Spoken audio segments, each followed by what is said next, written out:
भातकुली तालुक्यातील खालखोनी या गावांतर्गत भागवताचार्य हरिभक्तपरायण रवींद्र महाराज पाटील खालखोनीकर यांच्या प्रमुख उपस्थितीत बुधवार दिनांक 16 ऑक्टोबर 2024ला श्री महश्री वाल्मिकी मठ संस्थान श्री क्षेत्र सामदा काशीपूर येथून बहुसंख्येने सत्यज्योत निघाली आहे।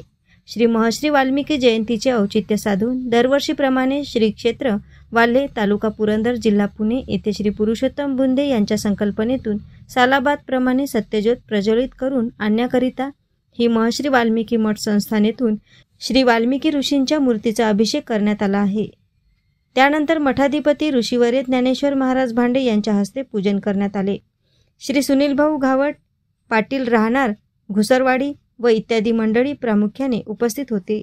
गुरुवार दिनांक 17 ऑक्टोबर 2024ला सकाळी 6 वाजता श्री क्षेत्र वाल्हे येथे सत्यज्योत सोहळा पोहोचला। त्यानंतर सकाळी 9 ते 11 भागवताचार्य श्री हरिभक्त परायण रवींद्र महाराज पाटील खालखोनीकर यांचे हरिकीर्तन झाले। महाराजांनी आपल्या कीर्तनातून महश्री वाल्मिकी ऋषी यांचे जीवनचरित्र सांगत असताना महाराज म्हणाले, कोळी यांची कीर्ती वाढली, गहन केले रामायणा रामाआधी। श्रीराम जन्माच्या पूर्वी आद्य कवी श्री महश्री वाल्मिकराय यांनी वाल्मिकी रामायण ग्रंथाची रचना केली। स्वतः महश्री वाल्मिकराय वाल्मिकी रामायणात उत्तरकांड अध्याय 18 श्लोक 96 मध्ये महश्री वाल्मिकराय स्वतः सांगतात, मी प्रचेतसाचा 10वा पुत्र आहो। प्रचेतो सोहम दशमहा पुत्रो राघव रघुनंदनः मनसा कर्मन वाचा भूतन पूर्व किल्बिषम। आता प्रचेतसाचा बद्दलचा इतिहास श्रीमद भागवतात चतुर्थ स्कंदात अध्याय 8 ते 30 पर्यंत वर्णन केला आहे। भगवान विष्णूंच्या नाभिकमळापासून ब्रह्मदेवाची उत्पत्ती आहे। ब्रह्मदेवाच्या उजव्या अंगापासून स्वयंभुवनू व डाव्या अंगापासून शंतरूपाराणी झाली। त्यांना 2 पुत्र प्रियवत व उत्तानपाद असे आकृती, देवहूती व प्रसूती या 3 कन्या झाल्या। त्यापैकी उत्तानपादाचा पुत्र ध्रुव, ध्रुवाचा मुलगा वत्सर, वत्सराचा मुलगा पुष्पार्ण, पुष्पार्णचा मुलगा व्युष्ट, व्युष्टचा मुलगा सर्वतेजा, सर्वतेजाचा मुलगा चक्षु महाराज, चक्षु महाराजांचा मुलगा उल्मुख, उल्मुखचा मुलगा अंगराजा, अंगराजाचा मुलगा वेनराजा, वेनराजाचा मुलगा निषाद, निषाद म्हणजे कोळी निर्माण झाला। संत निळोबा महाराजांच्या प्रमाणावरून सांगतात, निषाद तो कोळी श्रीरामा सन्मुख येता दिले सुख निवविला। येथून कोळी जातीची उत्पत्ती झाली। पुढे निषाद जंगलात निघून गेला। त्यांचा वारस म्हणून पृथ्वीराज राजा झाला।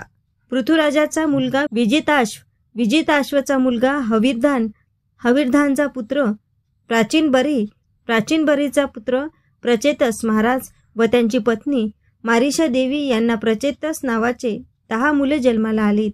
त्यातील 10वा मुलगा म्हणजे वाल्मिक ऋषी होय। प्रचेतसोहम दशम पुत्रो राघवम रघुनंदन मनसा कर्मम वाचा भूतम पूर्व किल्बिषम असा संदर्भ येथे मिळतो।